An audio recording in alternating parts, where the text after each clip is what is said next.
नमस्ते, मैं हूं आपके साथ जसप्रीत कौर। साल 2026 की शुरुआत से लेकर अभी तक अच्छी खबरें देखने को नहीं मिली है। लगातार मौतें हो रही हैं।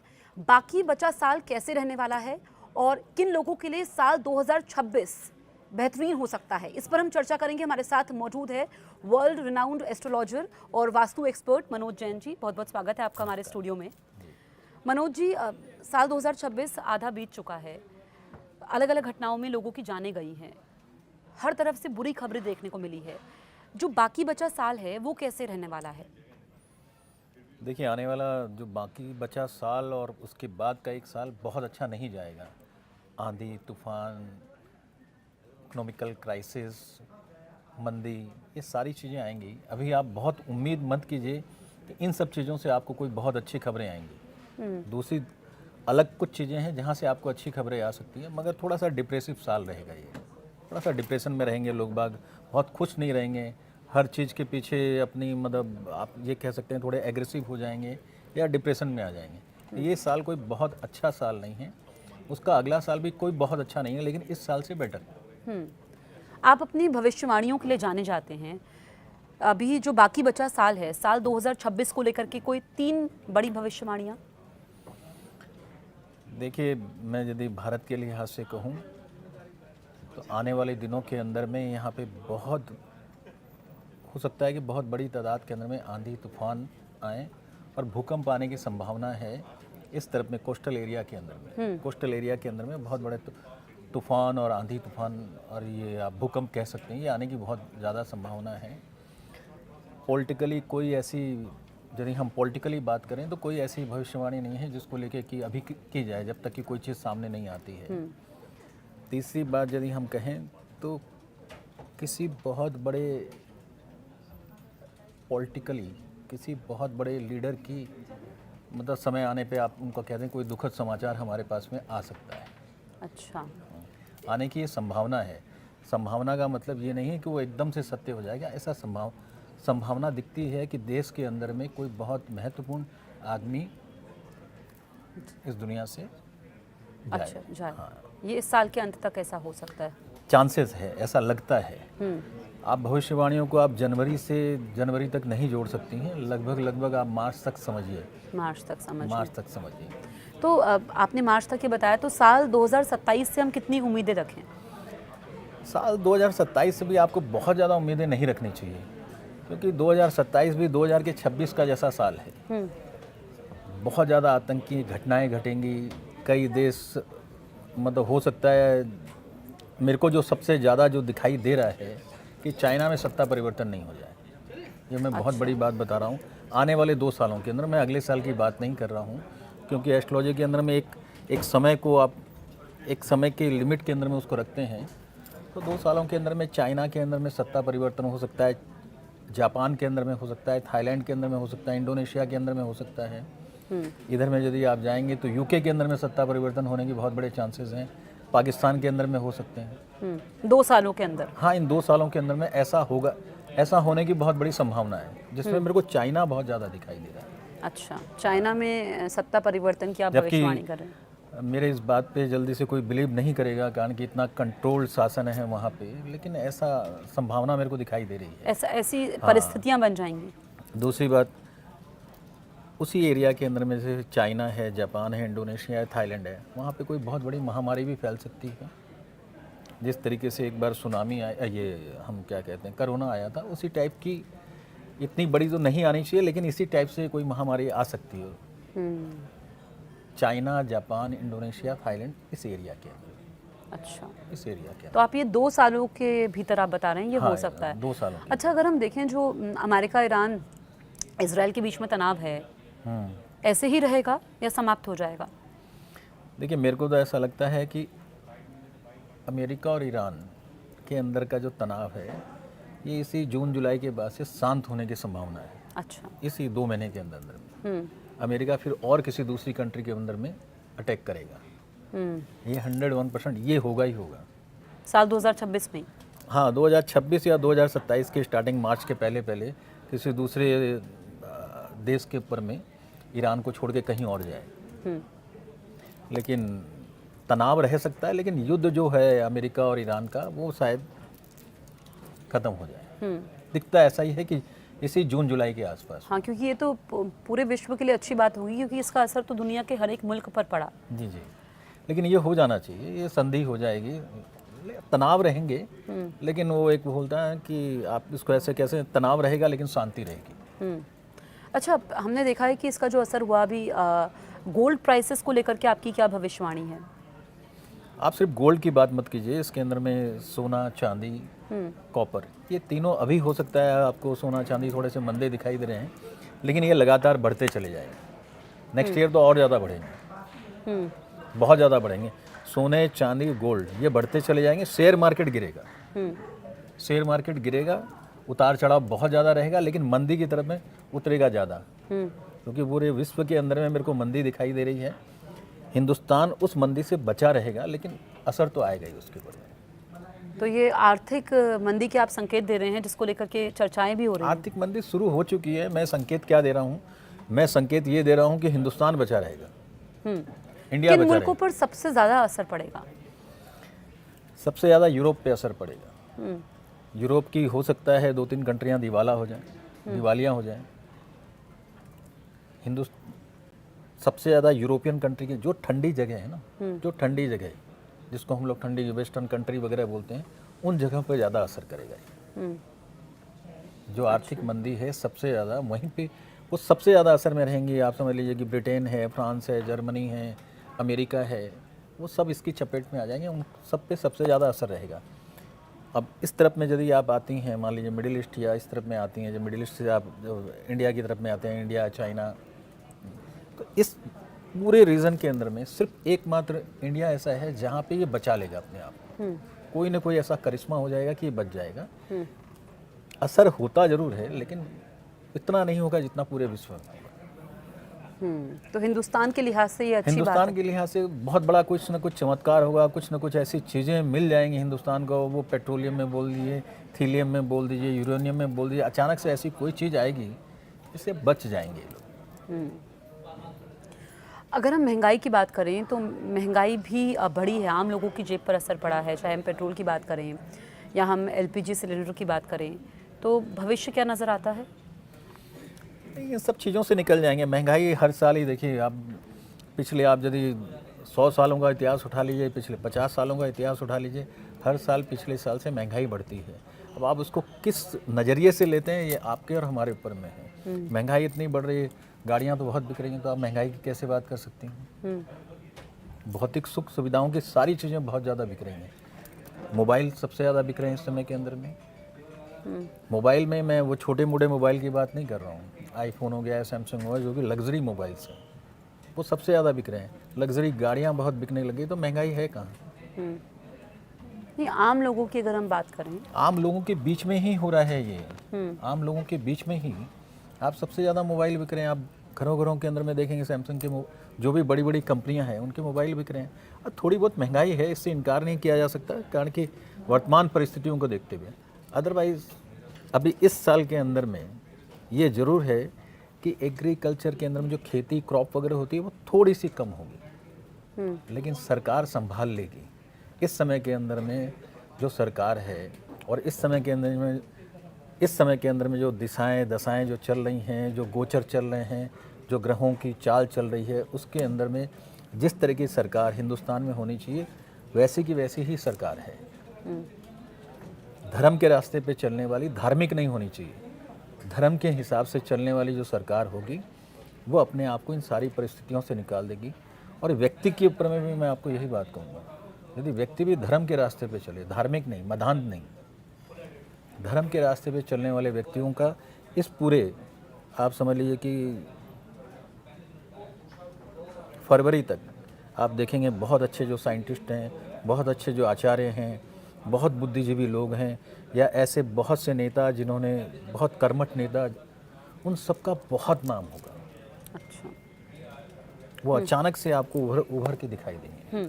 अच्छा, अगर हम रूस यूक्रेन युद्ध की बात करें, सालों से ये चल ही रहा है, तो ये समाप्त होने के कोई आसार नज़र आ रहे हैं? नहीं, फिलहाल नहीं है। वहाँ की जो भौगोलिक परिस्थिति है, वहाँ का यदि हम वास्तु की बातचीत करें, और या तो ख़त्म होना तो ये 1-1.5 महीने में हो जाता, अब ये लंबा चलेगा। अब ये लंबा चलेगा। होता तो कम से कम 2 महीने के अंदर में हो जाता। रूस और यूक्रेन की जो भौगोलिक परिस्थिति है, उनके जो मैप को देखते हुए उनका जो वास्तु स्ट्रक्चर जो दिखाई देता है, एक दूसरे के साथ में जो कॉम्बो दिखाई देता है, वो लंबा जाने की चांसेस ज़्यादा है। मैं तो उम्मीद करूँगा, ईश्वर करे नहीं हो युद्ध, लेकिन दिखाई जो दे रहा है वो ऐसा दिखाई दे रहा है। ये भी लंबा चलेगा जी। अच्छा, अगर हम बात करें जो लोग नई नौकरी ढूंढ रहे हैं या परिवर्तन करना चाहते हैं, नया बिजनेस शुरू करना चाहते हैं, उनके लिए ये साल कैसा है? अभी मिला जुला साल है उनके लिए, मतलब बुरा नहीं है। मैं ये कहूँगा कि भाई जो नई नौकरी करना चाहते हैं, ऐसे खबरों में बहुत ज़्यादा आती है कि नौकरियाँ नहीं मिल रही, ऐसा नहीं है।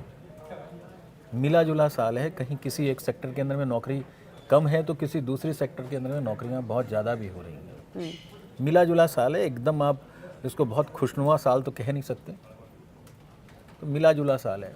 अगर जिसको नई प्रॉपर्टी खरीदनी है, उसमें इन्वेस्टमेंट करना है? हाँ, बिल्कुल करना चाहिए। सबसे सही समय है प्रॉपर्टी के लिए इन्वेस्टमेंट करने का, सही समय है सोने के ऊपर में इन्वेस्टमेंट करने का सही समय, किसी भी मेटल्स के ऊपर में इन्वेस्टमेंट करने का सबसे सही समय है।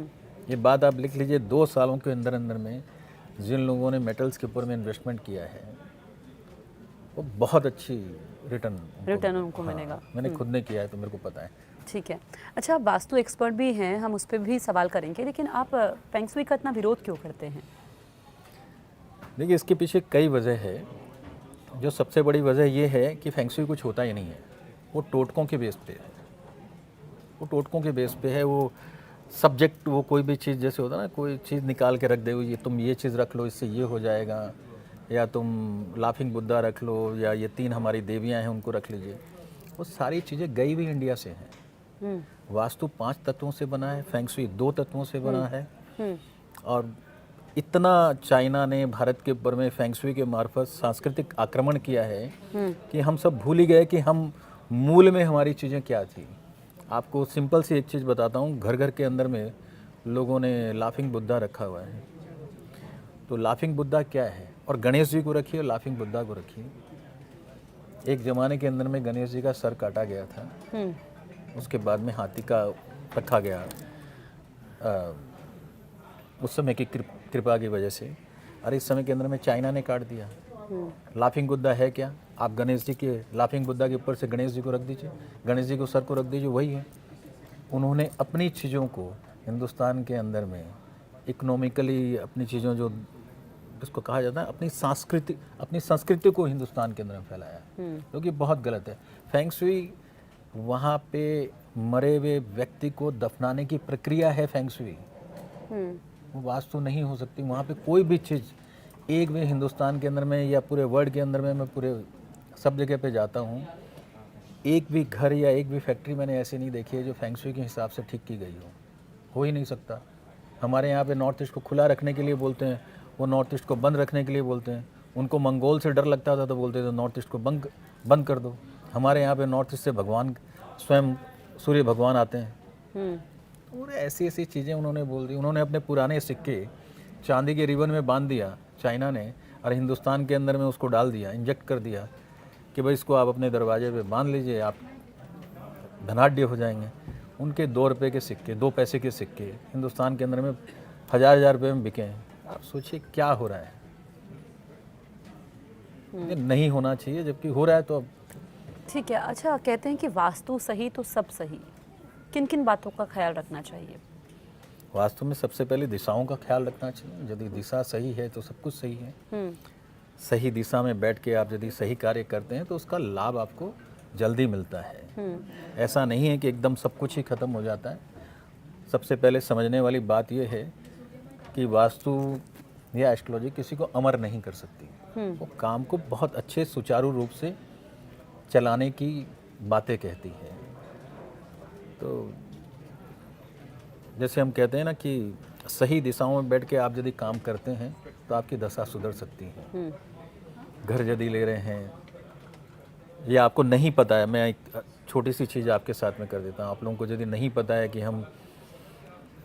आपके पास में कोई वास्तु वाला नहीं है, या कोई योग्य या कोई विद्वान आदमी आपके आसपास में नहीं है जो कि आपको बता सकता है, तो आप इष्ट की तरफ में मुंह करते हुए सारे काम कीजिए। अच्छा। घर के बीच के आंगन को खुला रखिए, घर का मुख्य द्वार साफ सुरक्षित रखिए, तो काफ़ी हद तक ठीक हो जाएगा। यदि मुख्य द्वार आपका सही है तो आधा वास्तु आपका ऐसे ठीक हो जाएगा। हाँ, गंदा कईयों का मुख्य गंदा द्वार होता है। है। पहले चौखट होती थी, आजकल चौखट हट गई। हाँ। चौखट हटते ही तो सारा वास्तु दोष आ जाता है। हम्म। दहलीज नहीं होती है आज के घरों के अंदर में। घर के अंदर में आंगन नहीं होता है, आंगन नहीं होता है तो तुलसी नहीं होता है। तुलसी की जो एनर्जी होती है उसको बोबिन बोला जाता है। किसी भी एनर्जी का मापदंड बोबिन से होता है। वो 100 मीटर के एरिया के अंदर में आपस में जैसे होता है ना, हर एक चीज़ की जो सुगंध होती है अलग अलग चीज़ों को, अलग अलग कारण से अलग अलग चीज़ों की सुगंध होती है। तुलसी की जो सुगंध है घर के अंदर में प्रेम प्यार को बढ़ाती है। तो आपके घर के अंदर में आंगन नहीं है, आप तुलसी रख नहीं सकते। यदि तुलसी रखते तो उसकी चारों तरफ की ऑरा आपके घर के अंदर में प्रेम प्यार बढ़ाती थी, जॉइंट फैमिली रहती थी। अब तुलसी रखते नहीं हैं, आंगन होता नहीं है, तो आपके घर के अंदर में प्रेम प्यार वाला वातावरण रहता नहीं है, जॉइंट फैमिली टूट रही है। जो ध्यान देने वाली बात यह है कि ठीक किचन के बगल में आप बाथरूम मत बनाइए। तो बहुत सी चीज़ें होती हैं। अच्छा, कम स्पेस में, क्योंकि आजकल लोग कहते हैं कि जगह की बड़ी दिक्कत होती है, जैसे अगर किसी का 1 BHK घर है, छोटा एरिया है, तो किन किन बातों का ख्याल रखना चाहिए कि ये उसी कम स्पेस में हम वो चीज़ें कर पाएँ, चाहे फिर वो घर हो या दफ्तर हो? देखिए, सबसे पहला ध्यान रखिए कि यदि उसी स्पेस के अंदर में आपका बाथरूम है तो नॉर्थ ईस्ट के अंदर में बाथरूम नहीं होना चाहिए, और साउथ की तरफ में नॉर्थ की तरफ में सर करके नहीं सोना चाहिए। नॉर्थ की तरफ में। साउथ की तरफ में मुंह करके खाना नहीं खाना चाहिए। अच्छा मनोज जी, जैसा कि आपने बताया कि वास्तु का ज्ञान होना बहुत ज़रूरी है, किन किन लोगों को वास्तु की सबसे ज़्यादा ज़रूरत पड़ती है या ध्यान रखना चाहिए? देखिए, वास्तु की ज़रूरत सभी लोगों को पड़ती है, लेकिन एक ऐसी कौम है जिसका मैं दिल से बहुत ज़्यादा सम्मान करता हूँ, और ये एकदम मैं आपके प्रश्न को एकदम मैं दूसरे तरीके की तरफ में लेके जा रहा हूँ, दूसरी ओर लेकर जा रहा हूँ। एक ऐसी कौम जिसको मैं दिल से बहुत ज़्यादा सम्मान करता हूँ, वो है सरदार। सरदार को न वास्तु की ज़रूरत है न एस्ट्रोलॉजी की ज़रूरत है। तो इसके पीछे यदि आप वजह पूछें तो उनके सरदार के जो सरदार होते हैं, उनके गुरुओं ने जो उनको 5 चीज़ें दी थी, उसके पीछे इतना बड़ा साइंस और इतनी लॉजिक है, और उसके पीछे वास्तु भी है, उसके पीछे ज्योतिष भी है। अब मैं लाइन से आपको यदि बताता हूँ कि उन्होंने पगड़ी रखी, पगड़ी धारण करवाई गुरुओं ने, तो केतु ठीक हुआ। दाढ़ी रखी, राहु मजबूत हुआ। कड़ा रखा, शनि मजबूत हो गया। कृपाण रखते हैं, मतलब हथियार रखते हैं, मंगल मजबूत हो गया। कंघा रखते हैं, बुध मजबूत हो गया। एक विशेष प्रकार का कच्छा पहनते हैं, शुक्र मजबूत हो गया। गुरु को मानते हैं, गुरु मजबूत हो गया। रविवार के दिन शादी करते हैं या कोई भी महत्वपूर्ण कार्य रविवार के दिन करते हैं, और वो भी दिन में 12 बजे, तो सूर्य को साक्षी रख के करते हैं। तो कलयुग के अंदर में जितने ग्रह हैं, सरदारों ने सबको काबू कर रखा है। उनको कोई ज़रूरत नहीं है, बाद बाकी सबको ज़रूरत है। हमेशा यदि आपके पास में और भी कुछ नहीं हो पा रहा है तो आप सब कुछ इष्ट की तरफ में मुँह करके कीजिए। अच्छा, इष्टमुखी सारे काम कीजिए तो सारी चीज़ें ठीक हो जाएंगी। ईस्ट की तरफ। अच्छा, लोग ये कहते हैं कि इतनी नेगेटिविटी है, हर तरफ नेगेटिव खबरें सुनने को मिलती है, तो खुद को पॉजिटिव सकारात्मक कैसे रखें ऐसे माहौल में? देखिए, सकारात्मक रखने एक है ना, बहुत अच्छी बात भी है, और एक बहुत मतलब कई दिनों से वो परंपराएं छूट गई हैं। पहले लोग ना मंदिर बहुत जाया करते थे, घर, अब लोगों ने वो मंदिरों को घर के अंदर में ले आए। आप यदि मंदिर के अंदर में जाएंगे, मंदिर के अंदर में सही तरीके से जाने की जो प्रक्रिया होती है, जो कि वास्तु के अंदर में बताई गई है कि आप मंदिर के अंदर में घुसते हैं तो पहले हाथ पैर धोइए, फिर वो जो मंदिर के अंदर में घंटी होती है उसके नीचे अपने आप को रखिए, और उस मंदिर के अंदर में सामूहिक रूप से उस मंदिर में यदि जाएं, प्रार्थना करें, तो आप पॉजिटिव हो जाते हैं। मंदिर के अंदर में जो घंटी है उसको बजाते हैं, उसके नीचे रहते हैं, तो उसकी जो तरंगें आती हैं आपकी पूरी बॉडी को पॉजिटिव कर देती हैं, पूरी बॉडी को पॉजिटिव कर देती हैं। तो मंदिर जाना शुरू कीजिए, अच्छी संगत में रहिए, जैसे पहले के बुजुर्ग लोग कहते थे ना, अच्छी संगत में रहिए, बहुत फ़र्क पड़ता है। बहुत ज़्यादा फर्क पड़ता है। और भी यदि बहुत ज़्यादा यदि निगेटिव है तो सिंपल सा उपाय है, नमक के पानी से स्नान कीजिए, आपकी निगेटिविटी इमीडिएटली दूर हो जाएगी। अच्छा, और बहुत ज़्यादा यदि पॉजिटिव होना है कि नमक के पानी से स्नान कर लिया, अब और ज़्यादा पॉजिटिव होना, मज़ा नहीं आ रहा है, तो पानी के अंदर में थोड़ा सा दूध डालिए, उसके बाद में स्नान कीजिए। आप देखिए मतलब 1 मिनट के अंदर में आपको फील होने लग जाएगा। अच्छा। हाँ, नमक को यदि रगड़ के आप यदि स्नान करते हैं तो इतने मिनट मतलब वो सेकंड या मिनट फिर में चुटकी नमक आपने हाँ नमक को स्क्रब करना पड़ता है। स्क्रब करना है। अच्छा। और जो दूध जो होता है दूध से स्नान करना उसको सीधा आप जैसे शिव पे आप दूध चढ़ाते हैं उसी तरीके से अपने ऊपर में डालिए। आप देखिए यदि व्यक्ति को कितना भी भारी डिप्रेशन हो और वो यदि दूध से स्नान करता है, एक प्रक्रिया है उसकी, वो बहुत लंबी प्रक्रिया है। हाँ, या नमक, आप अगर शॉर्ट में बता पाएं जो दर्शक हमें देख रहे हैं। देखिए क्या है कि नमक से स्क्रब कीजिए अपनी बॉडी को। अच्छा, हाथ। हाँ। सी सॉल्ट जो होता है आजकल तो आते हैं, स्क्रब करेंगे तो आपके अंदर के पोर्स खुलेंगे। अच्छा। पोर्स खुलेंगे तो इसको एस्ट्रोलॉजी के अंदर में जब पोर्स खुलेंगे तो मैल निकलेगा तो आपका राहु, मैल क्या हुआ, बासी जगह क्या हुई, जो जगह में मैल जम गया वो क्या हुआ, वो राहु हुआ। वो राहु हटेगा, आपकी चीज़ें खुलने लग जाएंगी। उसके बाद में आप साधारण पानी से स्नान कीजिए। उसके बाद में एक बाल्टी के अंदर में, एक पूरी बाल्टी के अंदर में आप पूरी बाल्टी को पानी से भर लीजिए। उसके अंदर में 2 कटोरी कम से कम दूध डाल दीजिए और उसके बाद में स्नान कीजिए। दूध क्या है, चंद्रमा, राहु हटेगा, चंद्रमा आएगा आपके शरीर के अंदर में तो आपको एकदम फ्रेश कर देगा, आपकी तरंगे बहुत मजबूत कर देगा, आपकी ऑरा बहुत मजबूत कर देगा। इमीडिएट व्यक्ति कई बार होता है ना, मैं बहुत डिप्रेशन में, मेरे को डॉक्टर के पास में जाना है, साइकोलॉजी, तो सब चीज़ें हट जाएंगी। अच्छा। अवसाद की कोई भी, डिप्रेशन टाइप की कोई भी बीमारी तो हिंदुस्तान इसको में नहीं अपने थी। जीवन का हिस्सा बना लें, बिल्कुल बना लेना चाहिए। या अगर रोज नहीं कर पा रहे हैं तो हफ्ते में जब आपको मौका मिले, जब मौका मिले। नहीं दूध का तिलक लगा लीजिए, इतना तो हो ही सकता है, दूध या दही का तिलक लगा लीजिए। मतलब जब आपको समय मिले कर लेना चाहिए ये। जब समय मिले कर लीजिए। हिंदुस्तान के अंदर डिप्रेशन वाली बीमारी थी नहीं, ये तो बाहर से आई है। कब था, आपने कभी सुना है हिंदुस्तान में किसी को डिप्रेशन होता था?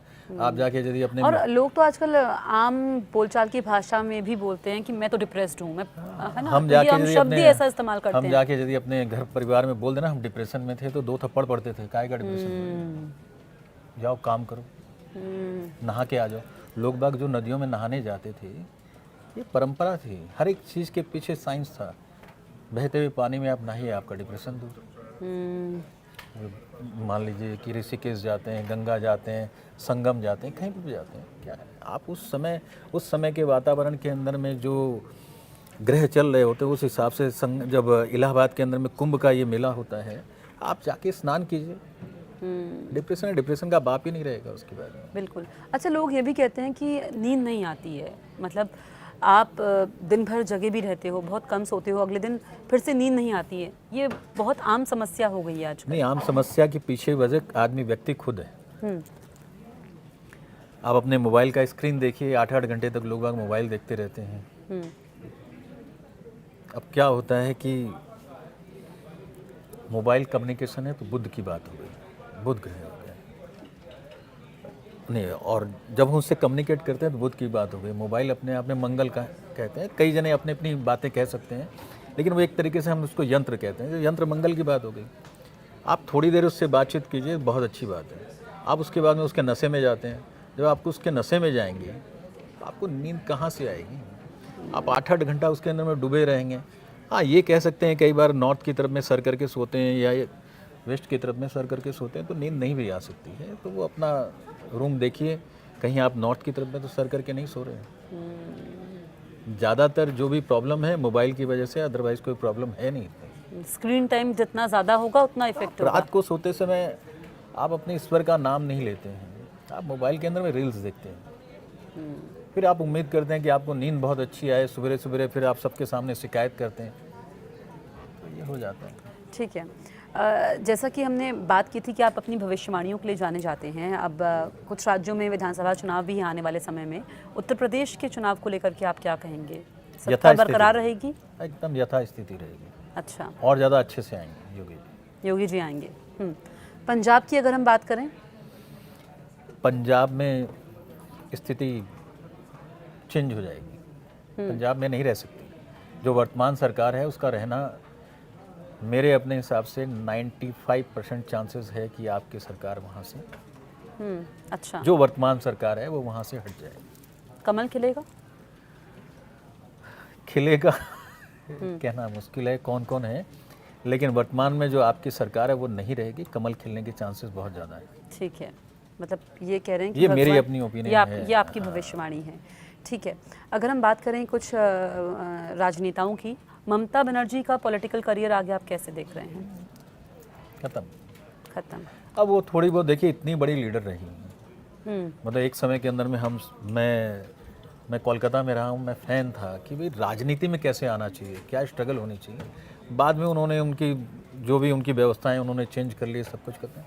अब उनका जाता हुआ दौर है, जो कि ये उनको एक्स्ट्रा 5 साल मिल गया था, बोनस मिला था उनको, अब नहीं है। अच्छा, टीएमसी खत्म हो गई अब। खत्म हो गई। हाँ, अखिलेश यादव चलते रहेंगे, चलते रहेंगे। लेकिन फिलहाल सत्ता में आने के चांसेस कम हैं। ठीक है, सत्ता में नहीं आएंगे, लेकिन वैसे ठीक है उनकी सत्ता मतलब यूपी की, वैसे उनके पास में सत्ता तो है ही, इतने सारे विधायक वगैरह हैं, लेकिन एक प्रदेश की कमान को संभाल लेना फिलहाल ऐसा नहीं लगता है।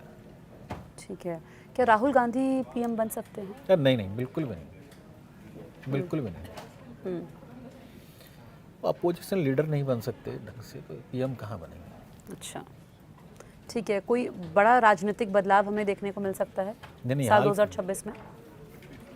हाँ, फिलहाल कुछ भी नहीं है, जैसे यथास्थिति चलती रहेगी। अभी कुछ भी बदलाव नहीं है, अभी आने वाले सालों तक कोई बदलाव नहीं होगा। यदि आप यहाँ की अभी जो सत्ता में हैं, जो केंद्र की जो सत्ता में है, मान के चलिए 15 सालों तक कोई बदलाव नहीं है। 15 सालों तक। ठीक है, हम रैपिड फायर करते हैं, आप एक शब्द में या एक लाइन में जवाब दीजिएगा। 2026 के लिए एक शब्द। नॉर्मल, न अच्छा न बुरा, सम। 2026 का सबसे बड़ा अवसर? यदि आप धैर्य रखें तो बहुत अच्छा, आपदा में अवसर वाली बात है। धैर्य रखें तो बहुत अच्छा है। 2026 का सबसे बड़ा खतरा? आने वाले दिनों का खतरा ये है कि हमको मतलब प्राकृतिक घटनाएं बहुत ज़्यादा नुकसान दे सकती हैं।